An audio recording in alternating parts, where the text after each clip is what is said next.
Hey, this is Ed Haravan back again for another edition of Metaverse in the News. I'm joined with my co-founder of Get Real, Rob Mariles, here to talk about a couple news items this week of note that's happening related to the Metaverse that certainly caught our eye and wanted to kind of share some thoughts about it. So, Rob, I'll start off. Big news this week, yesterday actually, since we're taping this on a Friday. One of our partner companies, Spatial, announced and rolled out functionality integrating with Ready Player Me for customized avatars. This was big news for Spatial, who's always based their history on their own version of photorealistic avatars that were very well received by its user base and such, but certainly showing a trend around customization, certainly showing a trend towards potential personalization of avatars that we're seeing all across the metaverse. And want to get your thoughts about why you think it's that important that this is such big news. Well, thank you. It's important for, I think, a few reasons. One is that, and it was much anticipated, there's been indications that this was going to be coming down the pike for the last couple months. And you're right, Spatial has always been ahead of the competitors as it relates to their avatars. They had photorealistic avatars over 2 years ago when a lot of the rest of the metaverse world was still dealing with animated cartoons. Spatial did two things as it related to their avatars. One, they used the photorealist. They had photorealistic avatars leveraging some AI technology. And second is they made it extremely easy to create your avatar. You didn't have to go through some, several minute process of customizing the way that you wanted to look. It just was very simple. And this is an extension of that, and using in partnership that they have with Ready Player Me, which is the closest thing we have right now to a de facto standard across the metaverse for avatars. Ready Player Me has avatars that work in lots and lots of different platforms and experiences. And if you already have an avatar for yourself or several avatars for yourself, you can bring that right into Spatial now. And the most obvious difference that people will see when they go into Spatial is that now their avatars have legs. So the thinking always has been not to do legs if you couldn't do it well. Well, Ready Player Me does the legs well, and so that's one of the big impacts. Is now you walk in, especially for a newcomer, they come in and they're not distracted by the fact of, wait, where are everybody's legs? Now everybody is full body from head to toe. And as you started to talk about it, maybe you can talk more about it. The ability to customize is going to be the other big aspect, I think, of the Ready Player Me avatars in Spatial. Yeah, I think this is just going to be just another kind of example of a trend we're going to continue to see throughout the coming months and really for the rest of the year. I would expect other platform companies to get out of the avatar business quickly. And that's not only driven by, I think, the quality of the product that Ready Player Me has, and I'm sure there'll be some competitors out there too, but this idea of one unified kind of seamless metaverse that up until now we really haven't seen. We're just starting to see the first signs of it when you can take your avatar and move from platform to platform or game to game and be the same person or be the same image that you want to be. And so I think that'll be a consistent theme. And once users in the community are allowed to do that, it would be hard for me to think that they'd want to go back and have to deal with an own native avatar creation platform for every new application or new space that they want to join or new business application. I think longer term too, it's driven. I'll go back. I think we mentioned this, said this several times, maybe on a previous Metaverse in the News, that it's all going to be about the customization, the personalization, and what can brands sell you, and how you can create customized bags, hats, jewelry, shoes, clothing items. Certainly, we've seen it with the with Adidas and Ready Player Me. We've seen Nike branch into this pretty heavily around NFTs for their shoes. We're just going to continue to see major brands come in. And so the same status symbols and the same unique elements of style that are possessed in real life are going to be there in the metaverse. And why should I not want to have that level of creativity or personalization or style associated with me in this platform where I'm increasingly spending more and more of my time? And so commercial applications, I think that's another reason that's going to be driving this. And I would say too, on the corporate front or on the enterprise front, I don't know that audience of users is necessarily ready to be so abstract and be a dragon or a motorcycle bike rider or whatever it might be. But certainly they are looking to customize and personalize and brand. And so you could see some of these conferences that are happening in the metaverse, these corporate events, these unique and special bespoke experiences that companies are creating for either their employees or their customers or external brand influencers. Those will continue to take advantage of this technology as well. And the ability to put that brand or that item of clothing or that t-shirt in the same way that you're giving that out and putting it on the street in real life, I think is a tremendous opportunity. I think it's going to bring more enterprise application uses into the metaverse. So I'm looking forward to it. It's going to be great for our business. It's going to be great for the creativity that it spawns. There's one thing I want to add before we wrap up on this subject, which is I do think that as the technology improves, particularly as it relates to in VR headsets, or AR headsets or goggles, cameras that are geared towards the face, they're pointed towards your face, and the avatars there, and we've seen some indications of this from Meta, I think Cisco as well.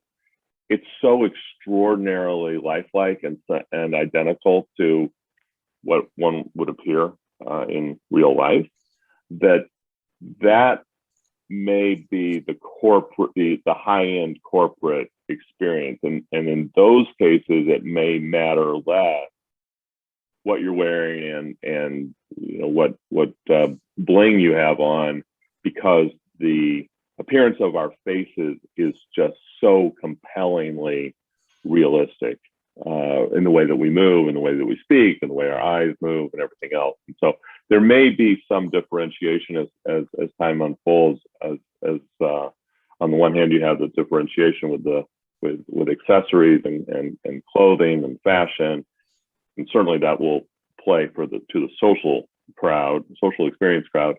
And then on the other hand, you have kind of a high-end business where the technology is more expensive, but the ability to replicate how we look and sound and appear will be extremely lifelike.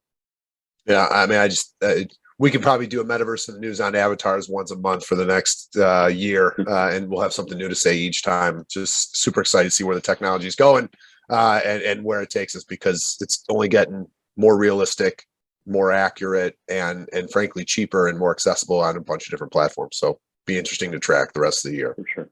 So I want to pivot, stay a little bit on the product feature side, Rob, but maybe talk a little bit about something that's not quite in use today, but certainly I think has some incredible ramifications for what people can do in virtual spaces in the metaverse going forward. There was an article this week in VentureBeat that talked about how the use of certain AI applications, when combined with the metaverse, can solve this international language barrier. So basically the point of the article being we've now created the ability through many different metaverse platforms to have these very personal, very engaging meetings and encounters with people from all over the globe. We're able to change our avatars like we just talked about and be very personalized and customized, and we'll continue to be able to do so. But what happens, when we're really trying to bring people together, what happens when everyone speaks different languages? And we know that a lot of this AI technology exists for language translation, but it just kind of clicked for me, like, holy cow, like you could have, 15 different people from 15 different countries, and they could all be having a conversation and understand what people are saying. So it's kind of like when people talk about metaverse, they talk about confluence and convergence of technologies. This is one that caught my eye that I thought had some incredible practical use cases. And so you read the article. What do you think? Well, I think you're dead on when you talk about how, if one of the powers of metaverse technology, let's use VR meetings, for instance, or meetings in virtual reality, where now you can effectively have a collaborative meeting with people that are scattered all over the world, and they can feel as if they are in the same room together. It's a very different experience than what they would get on a Zoom call, for instance, or some other video conference or just telephone call. And so but they still needed to speak the same language, right? And so this ability to looking out into the future, and probably not that distant in the future, of having language translation allows for now a much more varied group of people to get in, because the constraint before was everybody who was getting in to meet from all across the world, they still had to speak the same language. And now you don't have to just funnel to the single person that can speak the language that the person across the world is speaking. You can actually just go in yourself and not worry about that because of one of these language translation capabilities in these platforms. That's going to be a compelling experience. It's going to have, it's like having a translator, as they have in the UN, for instance, where somebody's speaking and then everybody can hear it in the language that they understand. There are platforms right now. Spatial, one of our partners, has a capability to do live translation with text. And that has, so if I'm a French speaker and someone else is speaking English, I'll still hear the English, but I'll see subtitles in French above their head. And so now I can begin to approximate that experience that they have at the UN.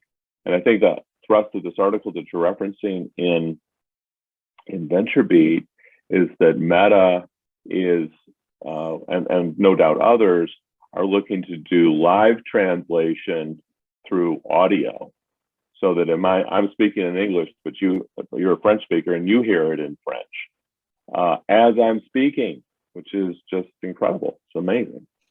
Yeah, quote from Zuckerberg on that. The ability to communicate with anyone in any language, that's a superpower people have dreamed of forever. And AI in combination with the metaverse is going to deliver that in our lifetime.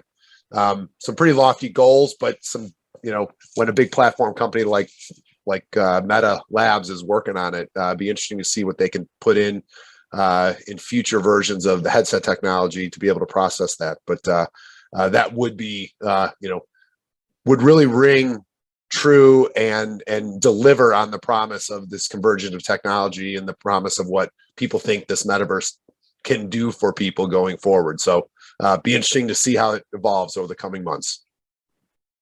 It might end up in the same way that right now we think of 20 years ago, like our kids are the notion of going to a library research room and trying to understand that process of ferreting out information in the old traditional ways. And now that's unfathomable as compared to today, where you just, get on Google and do the search. It might be the same kind of thing where, this is a transformative moment when this happens and this is deployed in a widespread way, where we look back and we say, we never used to be able to talk to people in other languages in real time and meet with them without lots of extra translators in the room. And now, which is a huge barrier, and now it just happens automatically. We'll see. This week, I think we saw more news from Fidelity in the metaverse. And this time it's taking a little different tack than some of their previous efforts. This time they're taking a education approach in Decentraland, one of the metaverse platforms. Can you speak a little bit about how you read that news and how you heard about it and what you thought its implications might be going forward? Thanks, Rob. I love this story for a lot of different reasons. I'm passionate about this use case, and so here you have first of all, here you have, like, think of the contradiction here. Here you have Fidelity, one of the most blue blood and traditionally quite conservative members of the asset management community. A giant behemoth in assets under management, but not someone you necessarily associate with cutting edge technology or cutting edge engagement. And here they are going into Decentraland, one of the virtual real estate platforms that's out there, to deliver financial education, setting up a financial education outpost to start to engage with people. I can't think of a better use case, to be honest with you. If you blow that up for a second and say, what's going on in the marketplace? We've got a new generation of investors. We've got a young investor class. We saw it last year with meme stocks a little bit. That just doesn't play by the same rules and doesn't engage with the markets in the same way that really anyone has historically. And so here's Fidelity, and really for any financial firm out there that is thinking in the long term about how are they going to recruit new customers, how are they going to connect with potential new clients. This seems like a no-brainer to me. You've got a group that has played video games their entire life. You've got a group that wants to engage with technology, is not afraid of new technologies.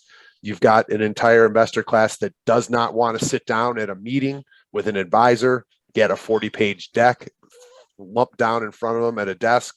They're probably, amazingly enough, they don't want to go out on a golf course, or they don't want to sit in a steakhouse. They don't want to do business in any old traditional way, which is how a lot of this business has been done over the years. And so to go and try to engage a future investor class on the turf, so to speak, where they will play, where they will be comfortable, seems brilliant to me.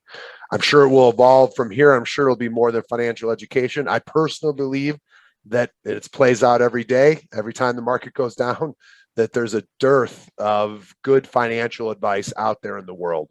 It's the one topic that isn't passed down generation to generation, isn't socialized, people talking about money the same way that other topics are. There's not the ability to crowdsource this type of information.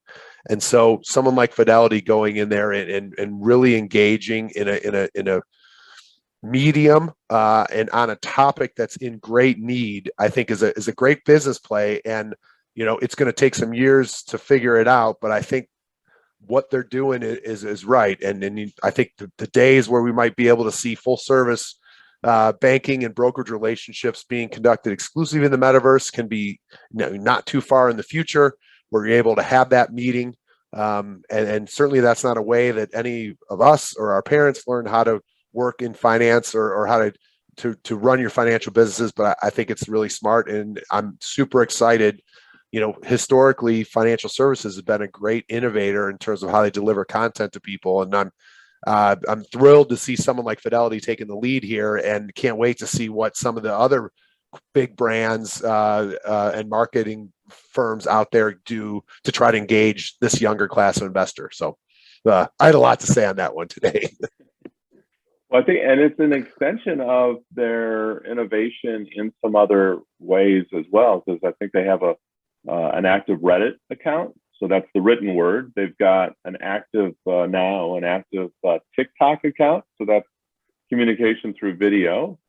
And earlier, we know that they had an initiative with the Engage platform in virtual reality. And now in Decentraland, another way to, through 3D gamification, do this education initiative. So they certainly have started to change their stripes, so to speak, towards this innovation kind of pioneering. And my hope is that when someone like Fidelity gets in, it makes it easier and safer for others to get in, push the envelope. The more folks that get in, the sooner the right ways will be figured out. If it's just a trickle of 1 or 2 a year over the course of the next 10 years, it's going to take a long time to figure out how to exploit these technologies in the ways that they can be and reach their potential. But when you have Fidelity get in, it's a lot easier if you're if you're a competitor to say, you know what, maybe we should try our own initiative as well. Yeah. So it is big news. You're absolutely right. Yeah. Fidelity's all in on the metaverse. Just, in addition to this announcement, they've got a metaverse ETF. So they're out there trying to actively market the class from an investment standpoint. And they also announced this week, on not totally unrelated, that they're going to allow crypto and find a way for crypto to get into 401ks. Which is certainly, I mean, it's creating some controversial stir at the government and the regulatory level, but they definitely are showing themselves open to this new class of investor, what they're interested in going forward. So I salute them. And again, someone who has the resources and the educational prowess and the history of sound kind of financial housekeeping, so to speak, to be able to engage people in a bunch of new ways and embrace this new technology in a way that the Fidelity brand can. I think that's a win for consumers in the long run.